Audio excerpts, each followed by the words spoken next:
now we will start to combination of cell in a parallel. Combination of cell in parallel. So more than cells are connected in parallel. More than cells are connected in parallel. Suppose पहला cell interresistance is R1, EMF is E1, another cell is E2, interresistance is R2, connected through a external resistance R. ये circuit है हमारा combination of sales का। आप तो एक से ज़्यादा सेल लगा सकते हैं, 2 3 4 5 जितने भी एन सेल तक की सीरीज बनाएंगे। अब इसमें E1 E2 इससे करंट निकलेगा I1, इससे करंट निकलेगा I2, तो टोटल करंट यहाँ हो गया यहाँ पर I। तो नेट करंट होगा हमारा I जो होगा I1 प्लस I2। ये पहली इक्वेशन होगी। अब इसके बाद हम इसमें नेमिंग करते हैं। अच्छा, रेजिस्टेंस के अक्रॉस पोटेंशियल डिफरेंस कितना होगा? V होगा, YR से निकाल लेंगे हम। तो बेटा इसमें हम फिर क्या करेंगे? नेमिंग लिखेंगे, नेमिंग करेंगे। A हो गया, यहाँ पे B हो गया, ये वाला C, चाहो तो इसे ले सकते हो A, ये हो गया B, ये C, ये D, E, F, G और H। तो now we have select the two loops. देखो हमें पहले I1 निकालना है और I2 निकालना है। जो I1 I2 निकलेगा इस सर्किट से, उसकी वैल्यू पुट कर देना और इक्वेशन को कंपेयर कर लेना। V इक्वल टू किसे कंपेयर करना है? V equal to E equivalent minus I R equivalent. इससे हमें कंपेयर करना होगा। तो स्टार्टिंग करते हैं। सबसे पहले फर्स्ट लूप को देखते हैं। Now select the loop of A B C। देखो A B C D E F A। Wise कैसा लेना चाहते हो? एंटी क्लॉकवाइज लेना चाहते हो तो एंटी क्लॉकवाइज ले लो। तो इसमें इक्वेशन बनाएंगे तो क्या होगा? देखो A से B में कुछ नहीं कनेक्ट है, आगे बढ़ा। इसमें करंट जितना निकालेगा उतना उसे चाहिए भी, तो I1 ये लेगा भी। जितनी करंट यहाँ से निकालेगा तो I2 भी उतनी चाहिए, यहाँ से आएगा। नेट करंट यहाँ से आएगा तो यहाँ से पास होके इधर जाएगा। अच्छा, ये I1 है तो I1 के साथ यहाँ रेजिस्टेंस R1 लगा हुआ है, तो इसमें EMF हाई से लो गया तो लॉस हुआ। तो कितना लॉस हुआ? IR1। तो देखो जिधर करंट जाता है, एंटर करता है, वो टर्मिनल हाई होता है, जिधर निकलता है वो लो होता है। ऐसे समझो, छोटी प्लेट होती है उसे लो पोटेंशियल की होती है, बड़ी प्लेट होती है हाई पोटेंशियल की। सेम कहानी यहाँ पर है। ये लो हो गया, ये हाई हो गया। यहाँ टर्मिनल कैसा होगा? हाई पोटेंशियल का। ये टर्मिनल कैसा होगा? लो पोटेंशियल का। करंट हमेशा हाई से लो फ्लो होता है। ये टर्मिनल में करंट हाई होगा, ये टर्मिनल में क्या होगा? हमारा लो होगा। तो बताओ इसमें I1 की वैल्यू, करंट फ्लो इधर होगा तो इसी इक्वेशन बनेगी I1 R1 माइनस, नहीं लो से हाई हो गया, प्लस हो जाएगा E1, और यहाँ पे नेट करंट है हमारा I को क्या कर सकते हैं? I1 प्लस I2 लिख सकते हैं बाद में, ठीक है।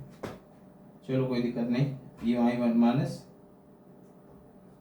I से लो I into R equal to घूम के वहीं आगे 0। तो IR हमारा B हो गया। तो I1 R1 plus E1 equal to B हो गया। चाहो तो इसे यहाँ पर हम I1 R1 की वैल्यू डायरेक्ट निकाल सकते हैं। तो I1 R1 क्या निकलेगा?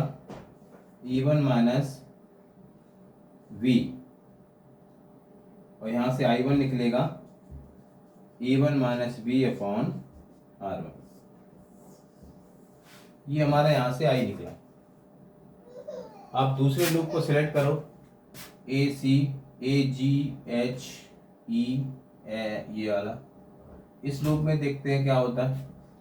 बस कुछ नहीं होगा, जहाँ पर I1 है वो I2 हो जाएगा, पोटेंशियल दोनों के लिए सेम रहेगा, R1 जगह R2 हो जाएगा। तो सिमिलरली हम कह सकते हैं कि I2 क्या आएगा? I2 आएगा हमारा, I2 आएगा E2 minus B upon R2। I1 I2 को उठा के हम मेन इक्वेशन में पुट कर देंगे। तो कह सकते हो put the value of I1 and I2 in equation first. क्या मिलेगा, जैसे इसमें पुट करोगे तो I equal to E1 minus V upon R1, E2 minus V upon R2। कुछ नहीं करना है, इसको V के इस फॉर्म में कन्वर्ट करना है, इसको V equal to E equivalent minus I R equivalent, बस इस फॉर्म में ले आना है इस क्वेश्चन को, कुछ नहीं करना है। तो सबसे पहले क्या करना है, रेशलाइज कर दो इनको, क्या कर दो, रेशलाइज। यहाँ तक नोट करो, रेस करना पड़ेगा तो यहाँ तक नोट कर लो, ठीक है। शायद सही दिख रहा होगा, हाँ सही दिख रहा। अब इसके बाद हमें इसको इरेज करते, I1 I2 की वैल्यू जो मेन इक्वेशन है उसमें पुट कर देनी है, ठीक है। तो क्या आएगा, तो I इक्वल टू क्या था, I इक्वल टू था I1 प्लस I2, तो I इक्वल टू आएगा E1 minus V upon R1, E2 minus V upon R2। Rationalise करने के लिए बोला था हमने, तो रेशलाइज करेंगे E1 upon R1, V upon R1, E2 upon R2 minus V upon R2। I equal to E1 upon R1 plus E2 upon R2 minus V common ले लेंगे, 1 upon R1 plus 1 upon R2। अब कुछ नहीं करना है, हमें form बनानी है V equal to E equivalent minus I R equivalent, मतलब V के साथ कुछ नहीं होना चाहिए, V के साथ कुछ नहीं होना चाहिए, तो इसके V के साथ आ रहा है, तो V क्या करो, इस पूरे नंबर का कोफिशिएंट का 1 अपॉन R1 प्लस R2 का दोनों तरफ डिवाइड करा दो। जैसे ही डिवाइड कराओगे तो क्या आएगा, I upon 1 upon R1 plus 1 upon R2 equal to E1 upon R1, E2 upon R2 का डिवाइड करा देना 1 upon R1 plus 1 upon R2 से, अब यहाँ रह जाएगा माइनस V। अब V को इधर ले आओ, इस फैक्टर को इधर ले आओ, हमें V की वैल्यू निकालनी है, तो V इक्वल टू क्या निकलेगा, E1 upon R1, E2 upon R2 bracket में 1/R1 plus 1/R2 minus I upon 1 upon R1 plus 1 upon R2, ठीक है। अब क्या देखो, ये हमारा से कंपेयर करो, ये बन गया, इसको अगर 1 अपॉन R इक्विवेलेंट ले लें तो क्या होगा, लेट 1 अपॉन R इक्विवेलेंट को क्या मान लें, 1 upon R1 plus 1 upon R2, इसकी जगह पर रिप्लेस कर दो, इसकी जगह पर ये वैल्यू रिप्लेस कर दोगे यहाँ पर, तो फॉर्मूला क्या बनेगा, फॉर्मूला बनेगा V equal to E1 upon R1 plus E2 upon R2 into R equivalent minus I into R equivalent, ठीक है।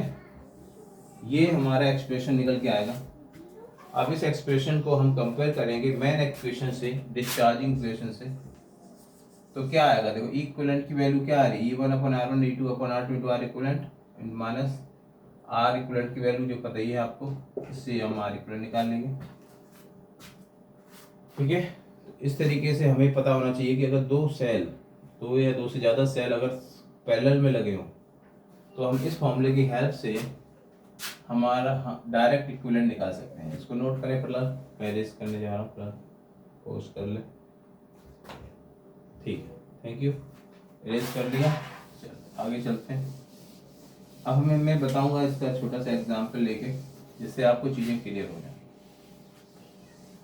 तो हमारा जो इसे कंपेयर करने के लिए बोला था हमने, तो क्या आया था, E1 upon R1 E2 upon R2 into R equivalent की वैल्यू क्या आई थी, ये E इक्विवेलेंट की वैल्यू थी, ध्यान रखना, टोटल E इक्विवेलेंट, और आर इक्वलेंट की वैल्यू क्या है, 1/r इक्वलेंट इक्वल टू कहेंगे 1/r1 प्लस 1/r2। ये दो फॉर्मूले हमारे निकल के आए इस पूरे कंक्लूजन से।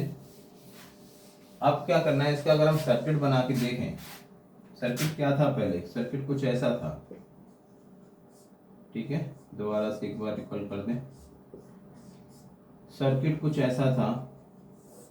अब डायरेक्ट इस क्वेश्चन को करूंगा तो बहुत टाइम लगेगा, मतलब सर्किट किरचॉफ से करोगे वो तो उससे भी जाएगा, लेकिन तुम्हारा समय बहुत खा जाएगा ये। तो आप डायरेक्ट इस फॉर्मूले से कर सकते हैं। तो इसको हम इसमें कन्वर्ट करेंगे तो क्या होगा, ई इक्विवेलेंट आएगा हमारा, यहाँ पर ई इक्विवेलेंट लग जाएगा, यहाँ पर आर इक्विवेलेंट हो जाएगा और एक रेजिस्टेंस, सिंपल सर्किट में कन्वर्ट हो गया ये। और ई इक्विवेलेंट इस फॉर्मूले से निकालेंगे, आर इक्विवेलेंट इस फॉर्मूले से निकालेंगे, बस ई इक्विवेलेंट की वैल्यू यहाँ रख दो, आर इक्विवेलेंट रख दो, हमारा आंसर आ जाएगा। ठीक है, तो छोटा सा एग्जाम्पल हम लेके चलते हैं जिससे कि हमें क्लियर हो जाए, डाउट क्लियर हो जाएगा इसका। ठीक है, suppose in a circuit there are 2 cells are connect. कितने सेल कनेक्ट हैं इसमें, 2 सेल कनेक्ट है। ठीक है, एक रेजिस्टेंस दिया हुआ है, इसका ईएमएफ है माना कि 4 वोल्ट, इंटर रेजिस्टेंस 1 ओम, ये है 2 volt, inter resistance also 1 ohm, external resistance is 10। ठीक, पूछेगा बताओ इसमें कितनी करंट फ्लो हो रही है, find the net current flow in a circuit. Question है find net current flow in circuit. अब इस क्वेश्चन को जब भी सॉल्व कर पाओगे जब हमारा ई इक्विवेलेंट आर इक्विवेलेंट फॉर्मूला पता हो, वो तो किरचॉफ से भी जाएगा, लेकिन इससे हमें डायरेक्ट हम इसको सॉल्व कर सकते हैं। फॉर्मूला हमने क्या बताया था ई इक्विवेलेंट का, सबको पता होगा, E equivalent is equal to E1/R1 E2/R2 into R equivalent, और आर इक्विवेलेंट का फॉर्मूला था 1/R1 प्लस 1/R। तो सबसे पहले यहाँ से हम आर इक्विवेलेंट निकालेंगे। आर इक्विवेलेंट निकलेगा कितना, देखो 1/R इक्विवेलेंट, R1 कितना है, ये R1 हमारा, ये R2 है कि नहीं, ये R1 R2, तो R1 R2 वैल्यू पुट करो, 1 1 है, तो 1/1 प्लस 1/1, एलसीएम कितना आएगा, 1/2 हो गया, तो 2/1, तो इसका मतलब आर इक्विवेलेंट आएगा, इन्वर्सली हो जाएगा, तो 1/2 आर इक्विवेलेंट हो गया 1/2। अब इसको हम इक्विवेलेंट निकालेंगे, और इक्विवेलेंट हमारा लगेगा E1 4/1 E2/R2, E2 ये रहा 2/1 इंटू आर इक्विवेलेंट, तो 4 2 6, आर इक्विवेलेंट 1/2, तो हमारा 3 वोल्ट आया। चेक कर लेना एक बार। ठीक है, E1 4/1 और 2/1, आर इक्विवेलेंट 1/2, 4 2 6 और 1/2 3 से। एक्सटर्नल रेजिस्टेंस है 10 ओम। तो अब इस सर्किट को, अब ये सर्किट नहीं रहा, अब इसको हम इरेज कर देंगे। अब इसकी जगह पर हम एक सेल लगा देंगे कितने ईएमएफ का, और एक इंटरवल से लगा देंगे कितने ईएमएफ का, एक सेल लगा देंगे 3 वोल्ट का, और एक इंटरवल से लगा देंगे 1/2 ओम की। तो पूछेगा बताओ इसमें नेट करंट कितनी है। अब सिंपल सर्किट, इसको तो बच्चा कर लेगा, कोई भी सिंपल क्वेश्चन बन गया। तो आई इक्वल टू होगा EMF 10 3/R plus capital R. Capital R 10 है, 1/2 है, तो 3/21 ऊपर पहुंच जाएगा 2, तो करंट आएगा 6/21 एम्पीयर। ठीक है, तो बिल्कुल दिक्कत नहीं हुई इस क्वेश्चन को सॉल्व करने में। तो this is the process for solve the EMF cell connected in a series and parallel. This is process is combination in parallel. अगर सीरीज का देखना हो तो प्रीवियस वीडियो हमारा सीरीज का है। ठीक है, अपना पढ़ाई करें अच्छे से रहें। ध्यान रखें। ठीक है।